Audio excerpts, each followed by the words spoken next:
Welcome back, ladies and gentlemen. My name is Connor, here with my father, Kevin. And this is a moment here that I don't want to miss out on. I don't want to have you miss out on this moment because moments like this don't happen too often. You're scaring me now.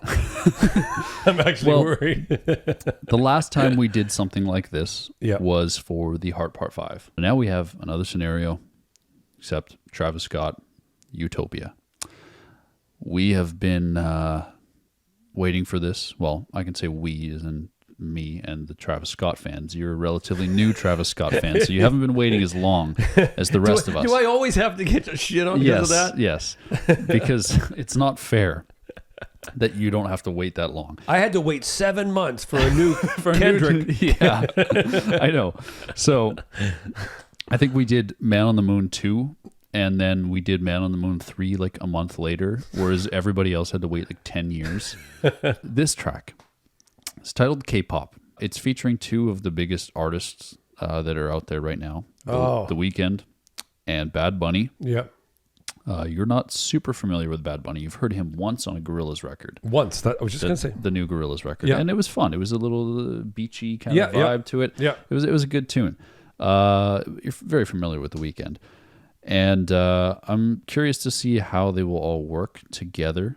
Travis Scott, The Weeknd, Bad Bunny, K-pop.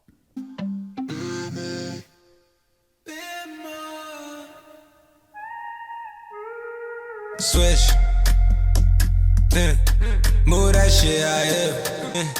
Think they gon' find out again. Wow. Nigga gotta find out again. But I understand. I sin, I've been. Can't forget about that place we went. Right if you put that in my hand. Oh, look out at me, I'm me hunger. I love the swing on it.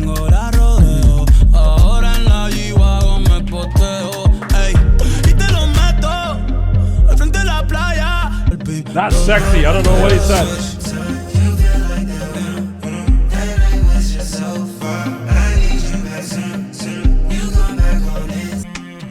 You sure they don't have Cuddy in here? Yeah, he's in the back. Mix the drugs with the pain. Let the waves lead the way. Hey, mommy, you love me. You can tell me you love me, even if you don't mean it. I need you back soon. You go back on it.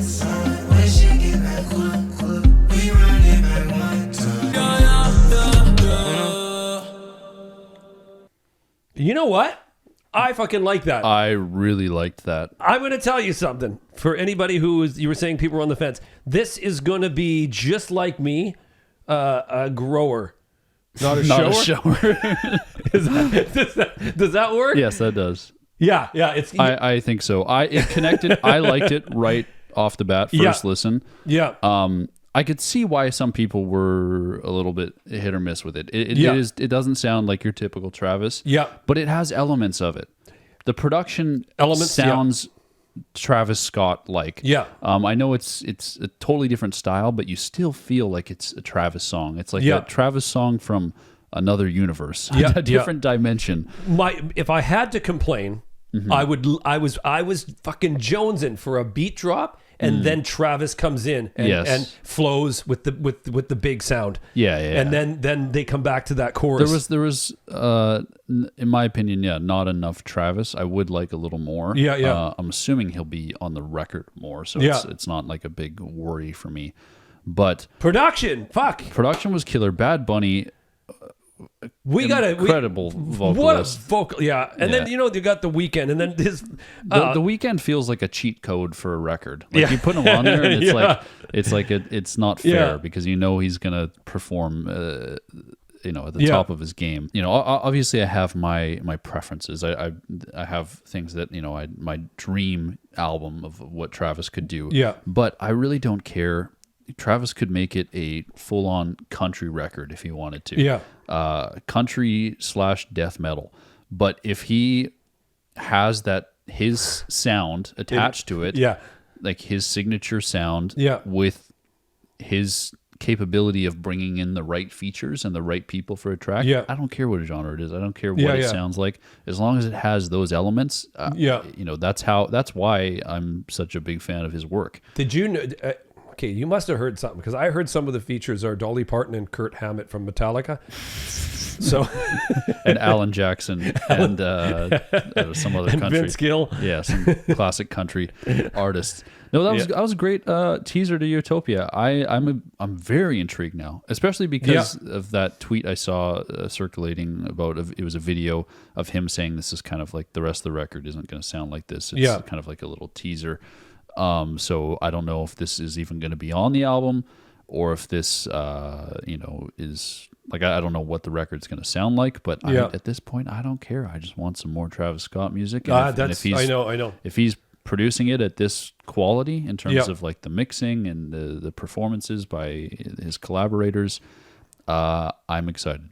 And do we know, is there any talk of who's in terms of production? I know Dean worked on it. He was walking around with the briefcase. Yeah, Mike Dean, he's on everything, it seems like. So I'm sure he'll be part of the project. But other than that, I really don't know. Wow, now that I'm into this, I've got some stock. You know what I mean? Now, in it now, it's like, for me, it's really interesting to get it. You know what I mean? Here, this is how a lot of us felt during the Astroworld rollout. We didn't know who was going to be on it, and you look at people's first reactions. If you go on YouTube and look at Astroworld reactions from around that time, people are freaking out because they're like listening to track 2, and they're like, "Is that no? That can't be." It's Frank Ocean. What? Holy fuck, it's Frank Ocean. And then Drake, I don't know if you've seen the DJ Academics reaction where he sees Drake. I'll show it to you in a second. It's ridiculous. I don't know if you know DJ Academics. Internet guy. Yeah. Anyway, I'll show you. He's like super Drake freak. I'll show you his he reaction. Freaks out. Yeah. But anybody freak about the harmonica? Yeah. People freaked about everything. The Don Toliver on Can't Say was one of the biggest surprises for most people, because everyone heard this guy on this track and they're like, who the fuck is this? Oh my God. Like, people were freaking out. I remember freaking out listening to it for the first time. And I'm so glad that you get to experience this, so am I. This time around, because you weren't listening to it, during the Astroworld rollout. I remember following the rodeo rollout, because I was just getting into Travis Scott around that time. And that was a fun time too. But Astroworld was something special. Yeah. And I feel like this is kind of leading up to something special too. You got to experience the Kendrick rollout, which is, it's such a fun thing when you're there with everybody. Well, that's exactly, everybody's talking about it at the same time. You're caught up, and you're not lost with what is going on. No, that's exactly, because all the other stuff I never got to experience that. So for the Heart Part 5 and Big Steps, like, I was there, I was feeling the hype. Night of, we were listening to it. I know, and you were checking messages on Patreon and on Twitter and Discord and Instagram. And reading forums and reviews and watching the videos. There's something so cool about it to experience it, right? Yeah, so I'm glad that you get to experience this one as well, and you get to experience it together, which I think is the coolest part. Lyrics off, right, for this problem, probably? Yeah, we've done all our Travis stuff without lyrics, so we'll probably go no lyrics. At the beginning of this, I was so stuck on the lyrics. It's got to be the lyrics. It's got to be the lyrics. I had to print out pages for you. We killed 40 trees. Probably more than that. 45,000 trees. And I had to read the lyrics, and I was so. But you know what I think it was, and it was a part of two things. It was, I wanted to have the attachment to the song, like I love lyrics. Yeah. But it was also, I think it was a security feature for me. Yes, because you were so new to the genre. I was so new to the genre, and not knowing, like, you know what I mean, when things drop out, and I'm only learned about. Skits and you know what I mean, all that stuff like that, right? So it was a nice safety feature for me to have the lyrics, and I could at least talk with the lyrics. Right now, as you're a little more experienced. No, and you're good. And I feel I can at least, you know what I mean, voice my opinion and not sound like a complete fool. You know what I mean? without having the lyrics as that safety net. Yeah, so it's like, you showed me Yard Act yesterday, and now I used that as an example last night. An 8-minute song about the history of trench coats. Yes. Shout out to Yardak. If I know you're probably not watching, James, but go check out their new single, The Trenchcoat Museum. 8-minute banger. It's, you know what? It's lyrically, it's cool. It's great lyrically, but it's. You listen to the song, you fucking enjoy it. Yeah, no, it's a fantastic track. So I think going in bare nuts, for me, no lyrics, Utopia is the way to go, right? I'm excited. I see you're excited. I'm excited. I hope you guys are excited. And we'll see you soon with more reactions and Utopia, hopefully, as long as he doesn't cancel it or something like that. Take care, guys. We'll see you soon. Bye. Peace.